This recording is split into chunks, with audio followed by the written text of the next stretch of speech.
Pain has a face. Allow me to show it to you. Alright, what's up you bastards? I'm Eric Harrison and welcome to the Death Twitch. Now today we're going to talk about rings. Not just one rings, two rings. What do I mean by that? Well, actually there was a short that came out in 2005 called Rings, wouldn't you know it? And this actually came out in conjunction with the release of Ring 2. This is the lead up to the beginning of Ring 2. It's a short film, it's about 15 minutes long. I wanted to tell you who it was directed by, but it's not fucking telling me on the back here. So hopefully I'll put it here or something like that. Gotcha. I got you covered, man. But yeah, here's the thing, Rings. Like I said, it's a short film. It's about 15 minutes long, and it's kind of about like, you know, how people have discovered that there's a videotape that if you watch it, then you die in 7 days. But in that period of 7 days, you kind of experience a lot of weird shit, you know? So it's like the society of people that are trying to push the boundaries of watching the tape, seeing how far they can go, like how many days before they then make a copy and get somebody else to watch it. And they all kind of like do this for each other, and they form a ring of people that watch it, see how many days that they can go, and then get somebody else to watch it to cover their ass. It's called, they call it a tail, getting somebody to watch your copy of the tape to save your life, and then you got to find somebody else and whatnot, so on and so forth. But basically, it's really interesting because I just find that to be a very fascinating idea. That's creativity. That you could take that idea and like, yeah, maybe there'd be a group of people that would try and explore the experience of, you know, what happens as you go from day 1 to day 7 after having watched the tape, and how it gets more and more trippy each day that goes along, and see how long can you take. Can you go the full 7 days before you get somebody else to watch your copy?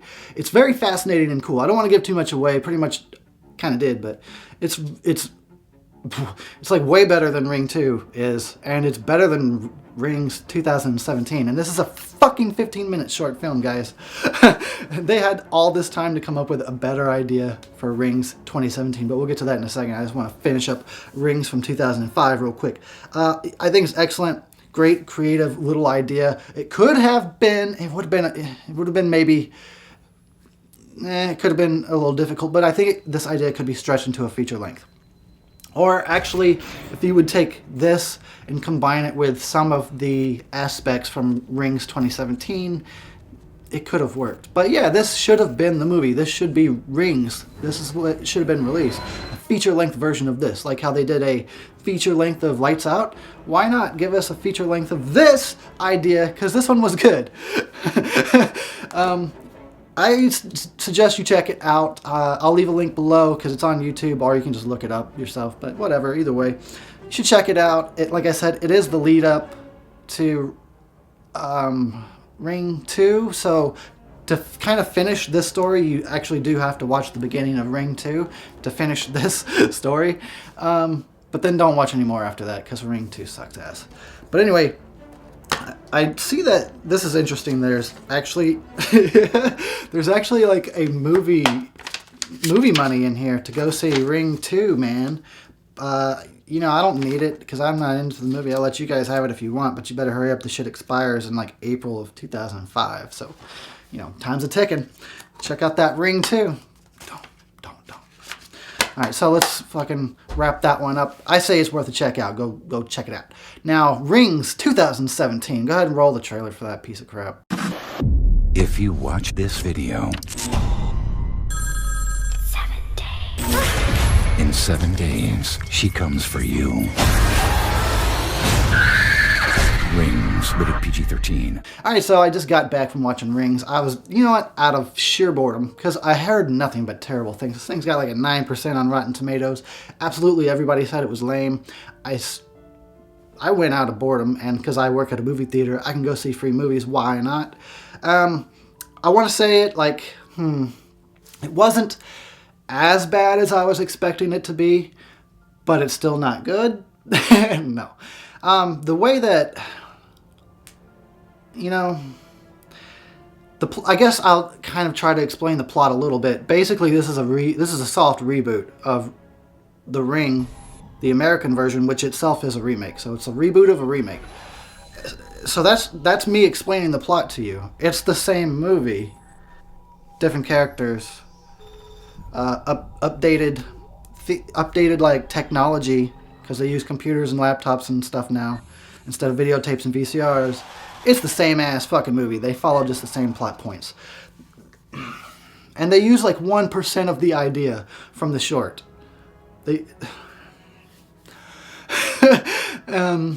Yeah, they felt the need to not be creative in any way and just play it safe, like Hollywood always fucking does. Not always, but often. And they didn't do anything new. It's the same movie. That's why there's no point in me trying to explain the plot. If you've seen The Ring from 2003, you've seen Rings, basically. But let's talk about it a little bit here. I want to say that the opening scene is fucking hella dumb with the airplane and shit. It's just, I don't know. And you know, when I saw that in the trailer, I thought that was the climax of the movie. I was like, oh no, they're gonna show us the end. They're showing us the climax. How it climaxes in this big, fucking awesome like airplane scene with the ring and Samara. No, it's the very first scene in the movie, and it's stupid and it doesn't work. It's dumb. Whatever. My favorite is actually the whole middle of the movie. I think is okay because, as I said, it is basically just retreading The Ring from 2003, and what that movie was is a mystery that opens up to you slowly over the course of the movie. You get little details, you get clues, you get hints. It slowly reveals itself, and that pulls me in. So again, it worked with Rings 2017. That whole middle section of the movie when they're finding all the clues and like following hints and putting things together, I'll admit I was into it. I was like, where is this leading? Okay. And that was at that point in the movie I was like, hey, this is not as bad as I thought it was going to be. But then you get to the end, and in the end it's like, yeah, then it just goes downhill pretty drastically. You know? So that's a problem when when your beginning and end is terrible and the middle is the only compelling part, because I would almost rather take a great beginning and a great end and like a mediocre middle to a movie, because you know if it's got a great end, then that means it makes up for the mediocreness of the middle. And even if you do a rewatch, then you might even enjoy it more because you know where it's going and it doesn't seem as mediocre. But to just have like just the middle of your movie only be the interesting part and you're just yawning through the beginning and the end, yeah, that don't work. You know, they introduce some stuff in here that, like, spoiler alert, by the way, for you guys that care about that shit. You know, they try to introduce the Samara's dad and some more backstory. That's just shit that gets written when they don't know what else to do. It happens all the time. Just make somebody a family member that wasn't really a family member beforehand, like Jason Goes to Hell, where, oh, now he had a sister the whole time, kind of crap like that. So when you just kind of invent some backstory just because you couldn't think of anything else for your movie, I don't know. It can work, but not this time. Not for me, anyway. And that's a shame, too, because I'd welcome some backstory to Samara, sure, but I think it's the mystery is more interesting. You know, that she's a mystery. She's I can't say it. An enigma. Whoa. For, you know, to a certain extent, that's the draw for me. And to try and explain all that away is, I like hints and clues leading us around. It's cool, but it's the enigma. It's the mystery that gives her the draw for me. And, you know, them trying to explain that away, and this one didn't really do it for me. So the problem here is that this thing, they didn't try to be creative. It's a soft reboot. It's for just a new generation of teens that maybe, you know, The Ring is too old for them to see, you know, so just give them Rings, give them the same ass shit. They'll go see it or not, but I guess nobody did. Fuck it. I feel like I'm running Rings right now, trying to just explain how mediocre this movie is. Let's just wrap this up.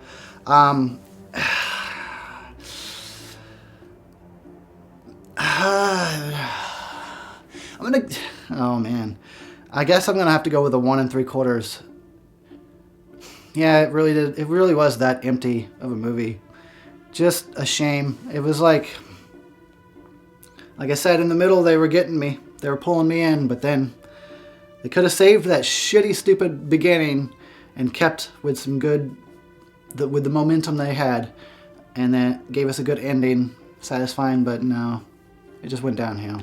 And now Samara's viral, I guess, across the internet. So what's the next one gonna be? Like, everybody in the whole world gets a phone call at the same time, 7 days, and then they all fucking die on the 7th. Like, the whole world dies except for people in like third world countries that don't have the internet.